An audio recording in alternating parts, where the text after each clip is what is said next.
for the first time.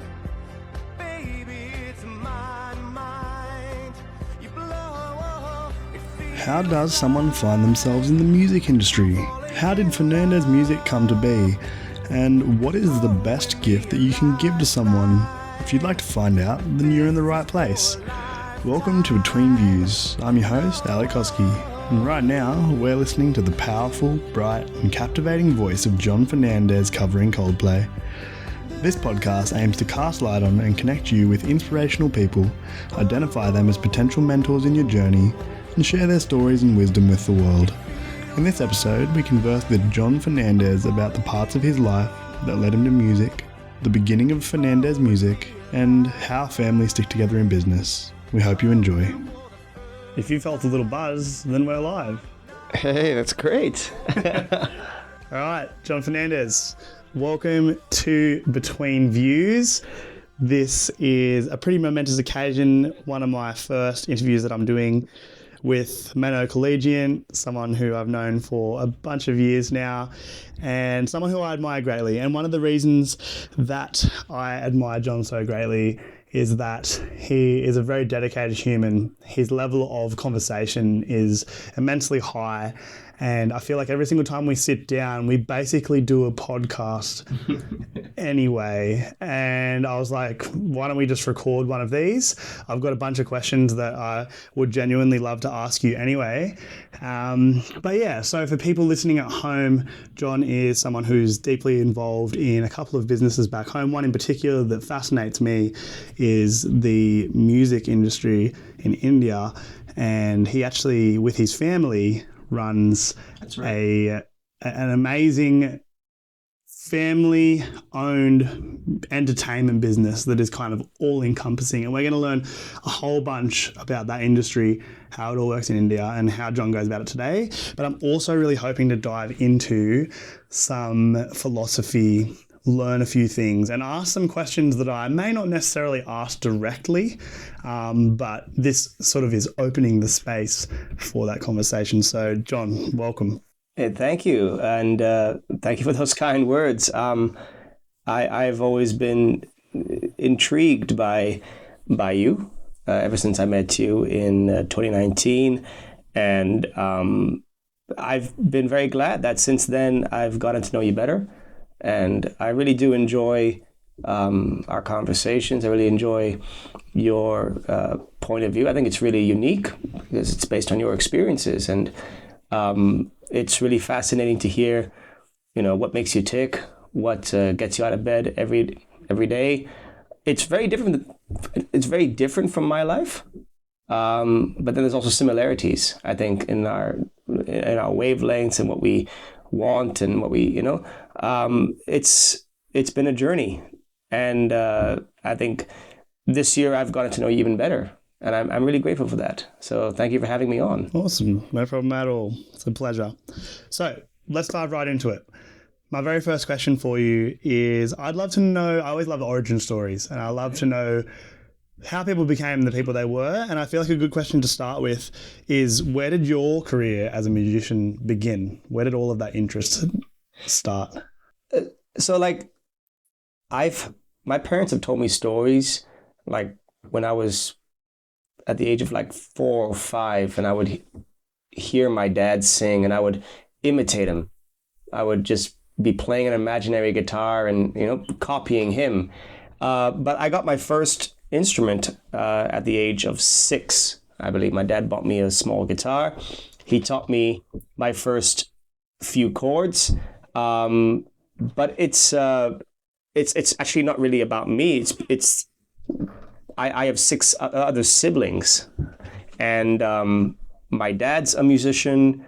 My mom is a musician, and I don't know. It's nature and nurture. I think it's a bit of both.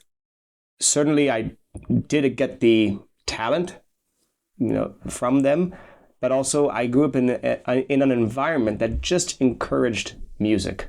That's how my dad supported us. And when we first, I remember him and mom used to go out singing in the evenings, and that's how they supported our family. And then when my mom fell ill and she could not go out and sing anymore, my oldest brother and oldest sister, from the age of 12 or 13, would just go singing in the evenings with my dad. And just, we met so many people at that time, made so many amazing friends. I was pretty young at this time, just observing all this. So my role was, whenever guests would come over, I would have to bring out the guitar and sing for them. And then during Christmas... You would have to. Not have to. It was like, I think I've always loved being on stage. I don't ever remember feeling nervous. Yeah. Like afraid. They never had to push me on stage. Though I'm rather embarrassed of those videos now, but that's fair enough.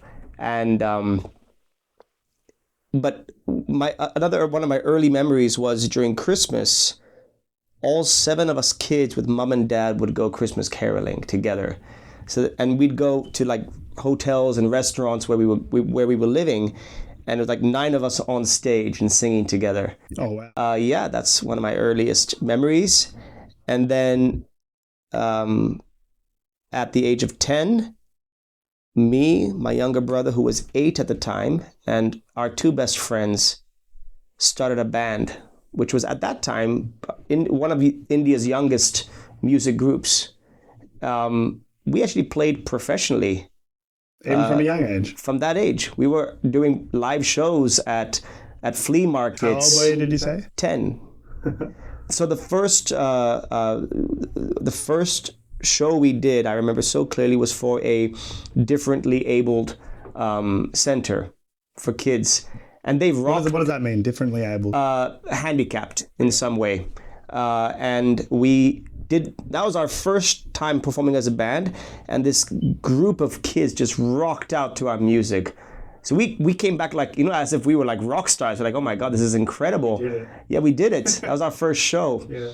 And it kind of took off from there, and we got to play all over the place. And it's very unique. Like, again, I bring it back to this nature and nurture, because having grown up where I did, it is a space for music. It is perfectly normal just to just give your life to music.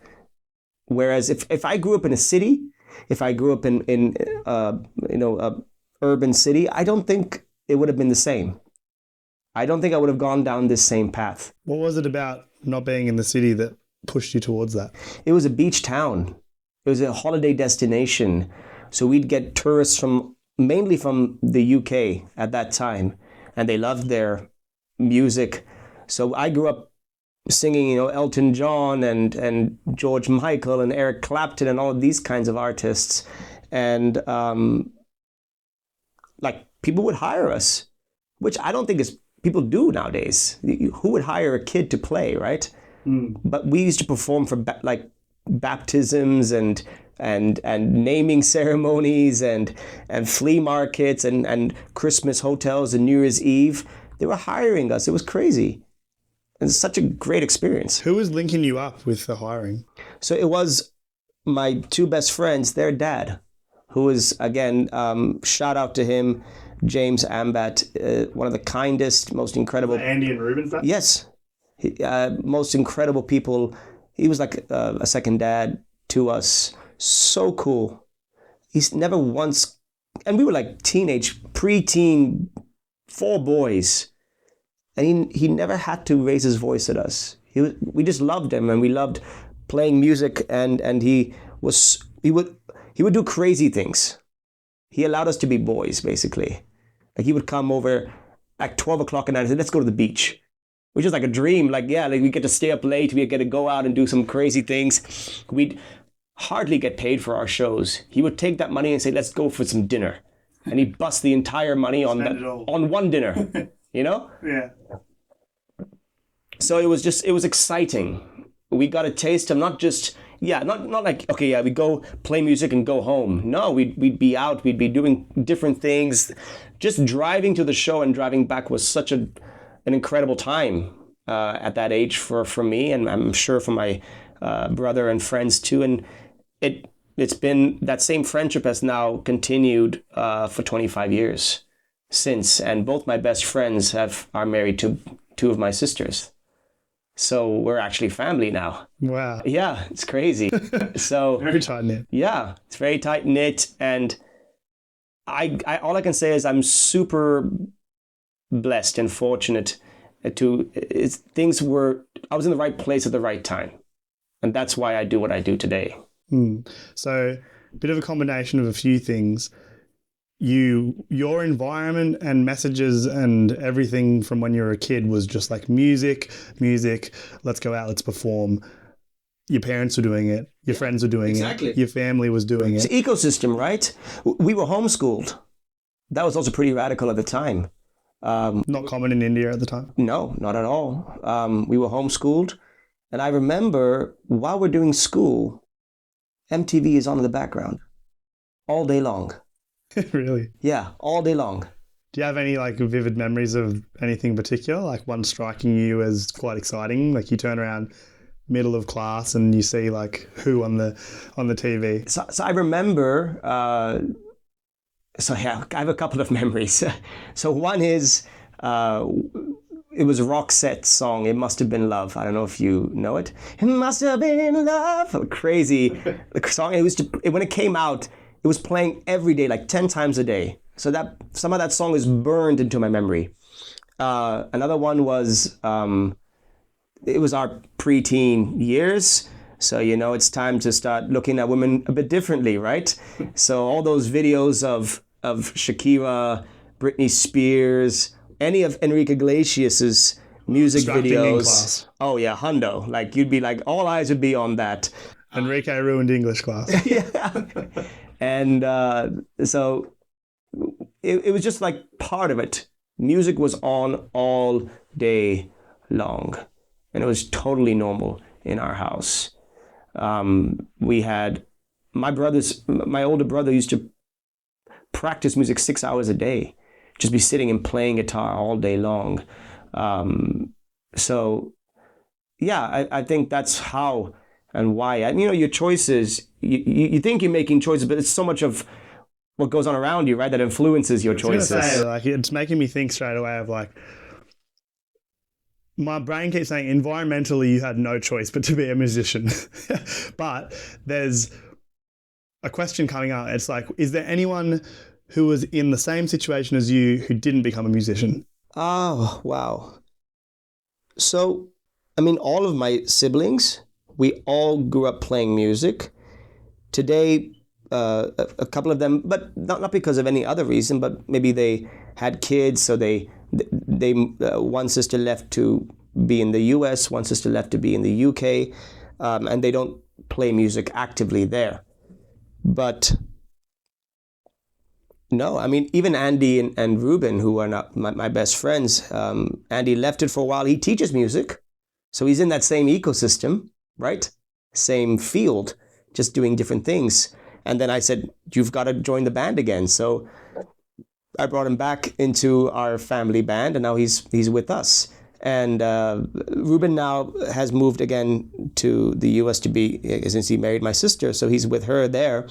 But whenever we do get a chance, we just get right back into the music room and start playing again. He was just telling me today he's flat out doing things, doing his job, working hard. But one of the fine moments he got today to actually let it all out and release was when he was playing drums with you guys and having a little practice. I think music for us, it's our salvation also. It's our... How do you mean? Like, we were talking about the stress continuum, right? And for me, even when I'm learning music, so I don't know what I'm playing and I'm learning something new, it brings me absolute joy to do it. Even if it's super hard, I just enjoy it. It's something that it's so intrinsic. I never have to, practice is fun for me. Admittedly, it wasn't as fun as a kid, of course, I'd rather would have rather been outside playing cricket or football. Was there like structured a lot of music practice? Like, did you have to kind of, were your parents making you engage more with music than you would have particularly chosen, perhaps? So we only practiced an hour a day. as a band. It's not too much, right? So we'd finish our school, and then right before we went out to play, sports, we'd have to finish an hour of music practice. Okay. So we did that, and my older brother was kind of overseeing it. So it was less of my parents, because they had 7 kids. They couldn't really, worry about what one or two are doing in any particular moment. And my older brother was the first one to kind of put our band together musically, teach us how to, play songs and stuff like that. But I also think that being part of a band at that age, which means you're part of something that's bigger than you, right? And we were taught and encouraged, when you're on stage, you can't just say, I'm a musician, watch and listen. You've got to perform, right? You've got to give. You've got to emote. You've got to show emotion. You've got to feel the music. And only then can any audience connect with you. So that was the messaging that our parents would have given us. And frankly, our dad was an incredible example of that. And so was, James, Ruben and Andy's dad. He's such an expressive human being. So it's... what does that do for people when they're expressive? It sounds, straight away from what you just said, it sounds like the more expressive you are, the more emotive you are, the more you connect. Yes. So it's, I can only imagine with 7 kids, like the amount of noise you have to deal with, right? But we could break into song any time of day or night, and it was allowed. You could be singing at the top of your lungs, and they would encourage it. They'd love it. Probably sing with you. Exactly, right? They would maybe throw in a harmony, or make it even more fun. So it was just, it was a lot of freedom in that way. And again, not having grown up in a city, growing up in a beach town, you get that whole energy and vibe as well. So you also become a bit laid back as a person, more relaxed, and just that with the music combined allowed me, it really made me the person who I am today. Even though I am trying to run a business and doing other things, I've never lost that island kind of personality. I hope I haven't. I've lived now in a city for the last 20 years, but still those 7-8 years, those were really formative years. And I believe that I anytime you put me back on a beach, it's automatic. It just goes right back into that. Yeah? Yeah, straight away. Do you have a favorite beach in the world? Favorite beach? I haven't thought of it like that. All beaches. I really loved the beaches in the Philippines. Oh yeah? Yeah. I was astounded when I went there. Just incredible, gorgeous water. And I don't like crowded beaches, I'll be honest. A lot of people don't. Yeah. Especially when you get into things like surf communities and stuff. Yeah. People idealize having less people, if any, around. Yeah. You kind of only want your mates around. And when it gets crowded, it kind of gets ruined a lot of the time.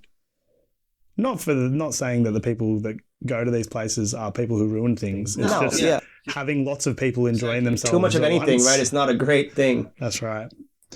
I have a next question for you. I'd like to... So you've grown up surrounded by music. Music became your life. And it seemed almost not at all by any forced way. It just is who you are. It matched perfectly with your tranquil, beach-born sort of nature. Mm-hmm. And you loved it so much that you've decided to make it your career. Not only your career, but your family's career. And I'd love you to tell me about the business that you've built out of your passion, because you hear it a lot. People say, turn your passion into your career, but then you hear the same story where people go, I wish I didn't turn my passion into my career because it ruined it for me. But it sounds like the opposite in your case. How do you feel about that? I think that, so there are 2 sides to that for sure. And I've had many of those kinds of different moments. It kind of started when I, at 21, got into the performing circuit, and it was just very simple, like in hotels and restaurants, and I'm a cover artist, and it was about entertaining people. And then I did that for about 4 or 5 years. And I remember talking to one of my agents at that time who was booking me shows. And I always asked, hey, I'd like to get paid more. And is that possible? You know, like now we've like 4 or 5 years of experience. I think I deserve it. Like the equivalent of asking for a raise from your boss, right? And I remember he said that, well, it's not really my business model. And, you know, I don't believe the market is like that, where, you know, I don't really promote individual artists. I book shows and I tell you, this is the pay. If you want to do it, you go ahead and do it. And as simple as that. And I respected that. And I said, that's fair. That's your business model. But then I realized if I really want to grow, and I saw my other siblings were also working with the same agency, I said, I want us all to really grow and really make a name for ourselves. So I realized I realized that I don't think anybody could do it as well as us, you know, because we're a big team. There were 7 of us. Surely with 7 people, with 7 minds, something can happen, right?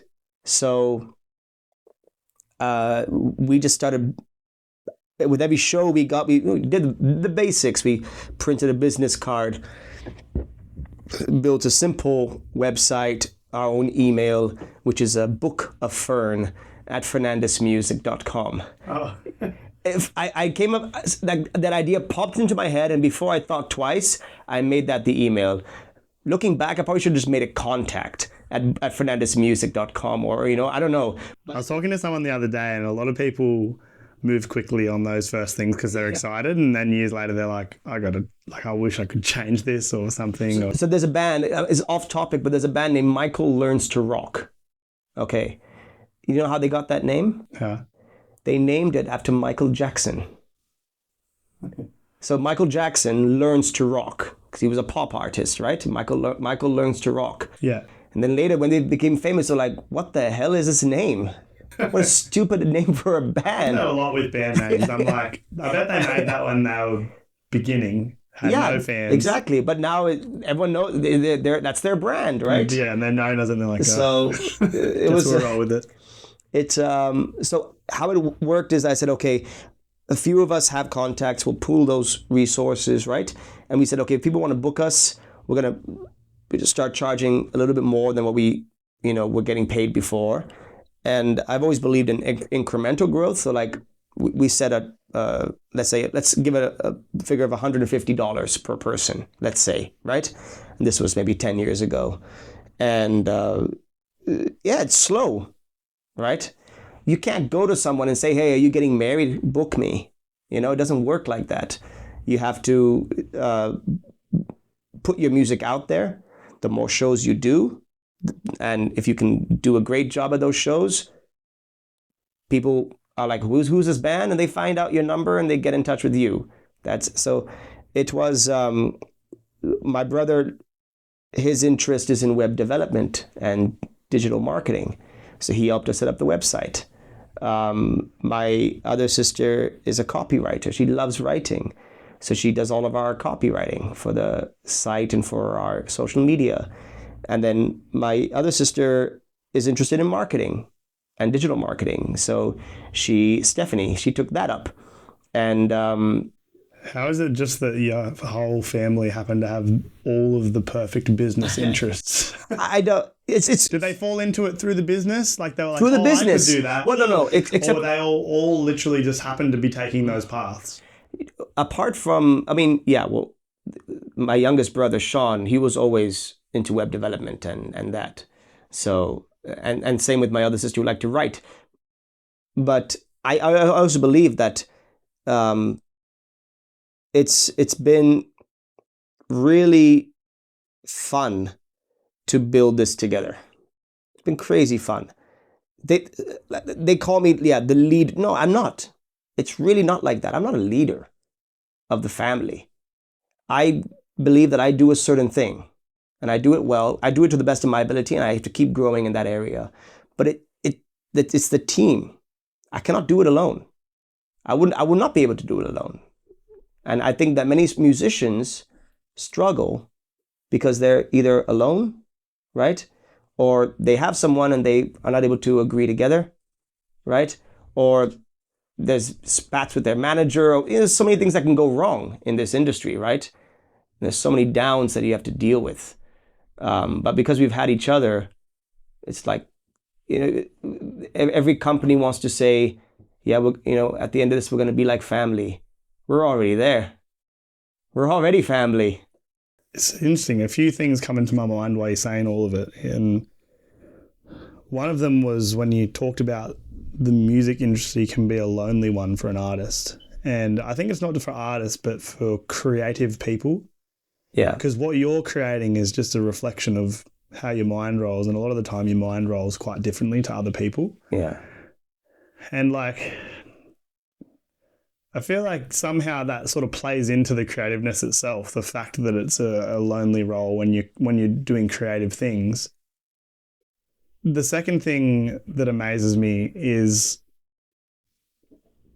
a lot of people say that business is done worst with family and friends. They say, the first advice you get whenever you try to start something, you say, I'm starting a such and such, whatever it may be. I've heard that many people times. Go, yeah, great. Just make sure you don't do it with your mates. Yeah. Probably won't work out. Yeah.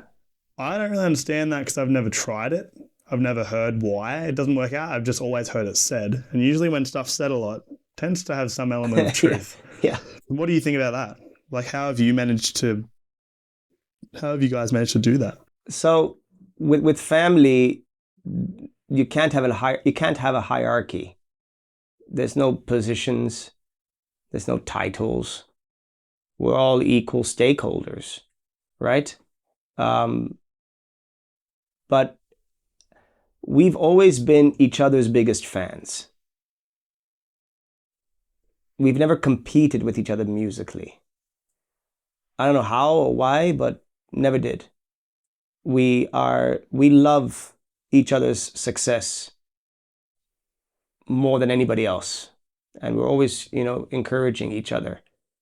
So that allows. So then, how it works is that if I have an inclination or a gift for a certain thing, okay, I'll run with this, and everyone will defer to me in that particular aspect. And it goes for everybody like that. Like, I don't question my brother on best practices for web development. That's his domain, right? So whatever he says, okay, that's fair.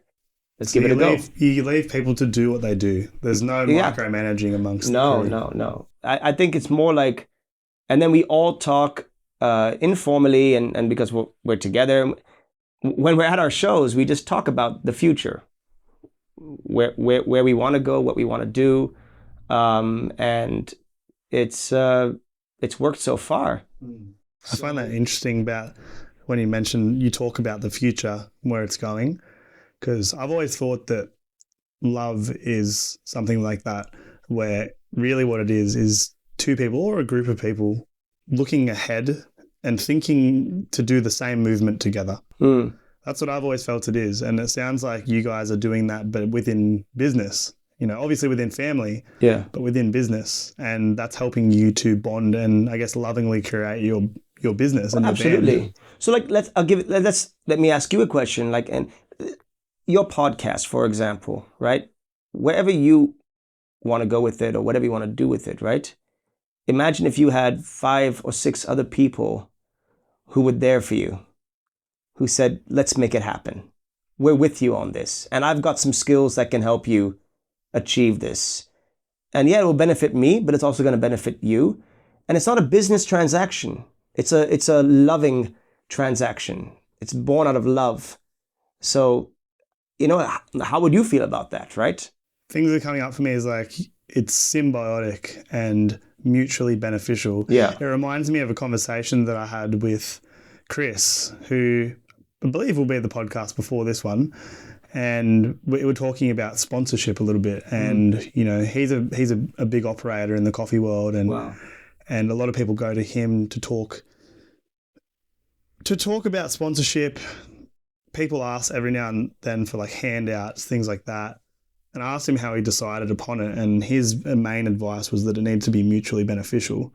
And it sounds like what you're saying is loving acts, they're mutually beneficial. A good business, it's mutually beneficial for all parties involved. Yeah.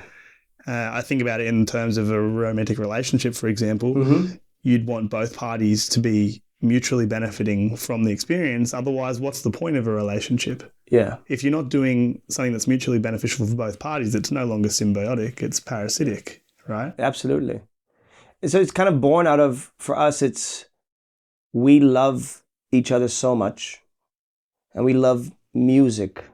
So we're connected to each other and connected to music, and that should just bubble out. It should just flow. It should just burst out of you. And if you meet us and if you hear us sing, or if you come across our page, you have to feel it. And if you don't, then we're not doing something right.